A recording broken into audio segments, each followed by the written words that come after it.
Have you ever felt like you're not alone in your own home? That subtle, nagging feeling that something is off. Before you dismiss that next strange noise, you need to hear this story. Stick around until the end, because what this family discovered hiding in plain sight will change how you check your locks forever. In a home filled with love, a subtle, chilling wrongness had begun to take root. It was a house on a cul-de-sac, just like any other, with a neatly trimmed lawn and a welcome mat at the front door. But behind that facade of normalcy, a silent war of attrition was being waged.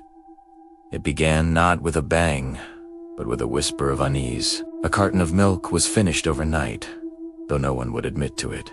Loose change vanished from the kitchen counter. A single earring, a hairbrush, a packet of batteries small. Trivial things that were easily explained away by forgetfulness or carelessness. The family joked about a house ghost, a playful spirit with a taste for snacks and minor inconveniences. But the jokes soon dried up. The disappearances grew bolder. An entire loaf of bread, a full jar of peanut butter, the remote control, which would later be found in a completely illogical place, its batteries dead. Then came the sounds. It was the dead of night when the symphony of the unexplained would begin. Not the normal groans of an old house settling, but something deliberate. A faint scrape from the attic, like a box being shifted. A soft, shuffling footstep in the hallway upstairs, just after everyone had gone to bed. The faintest creak of a floorboard in the vacant living room at 3 a.m. Each time, an investigation would yield nothing. Nothing but silence and a growing, prickling sense of being watched. This was the poison that began to seep into the family's foundation. The mother accused the teenager of sleepwalking and raiding the kitchen. The teenager blamed the father for being messy and misplacing things. The father wondered if the mother was overly stressed, imagining things. Conversations at dinner grew terse. Sideways glances replaced trust. The home, once a sanctuary, became a place of unspoken accusations and simmering resentment. They were prisoners in their own home, and they were starting to believe their jailer was each other. They were wrong. The truth was far more intimate and infinitely more terrifying. For months, a shadow had lived among them. A person, rendered invisible by society, had found a different kind of invisibility within their walls. They had discovered a weakness in the homes.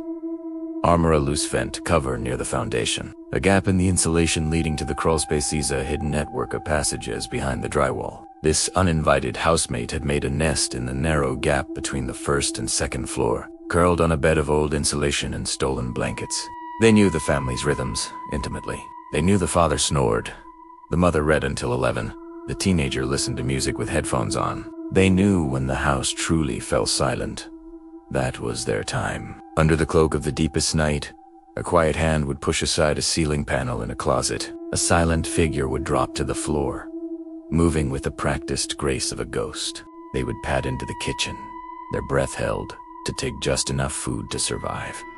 A piece of fruit, a handful of cold pasta. They would watch the family from the darkness of the hallway, seeing them not as people, but as fixtures of the home they now shared. They saw the arguments, the tension, the fractures they were causing, and in their own lonely way, perhaps they even felt a part of something. The fear isn't just that a stranger is in your house. The profound, soul-chilling terror is in the intimacy of the violation. It's that while you slept, vulnerable and unaware, someone was standing in your doorway, listening to you breathe. It's that your home, the one place you are supposed to feel safest, is a shared space. Your food is their food. Your hallway is their hallway. Your life is their entertainment. The family feared a breakdown of their trust. They never imagined the threat was a silent tenant, living in the dark spaces between their worlds, emerging only to remind them that the greatest horrors are not supernatural, but human, and are often already inside. The story of the uninvited housemaid is a chilling reminder that the most profound fears are not born from fantasy, but from the violation of our safest spaces. It's a warning to listen to our instincts, to investigate the unexplained, and to never take the sanctity of our own homes for granted. If this tale made you look over your shoulder, or if you'll be double-checking your attic tonight, then do us a favor and hit that like button. It truly helps us out. Subscribe to the channel and ring the notification bell, because we delve into the darkest corners of true stories every week. You won't want to miss what's coming next. And remember, sometimes the things that go bump in the night aren't things at all. They're just very, very quiet. Stay aware. Stay safe. See you in the next video.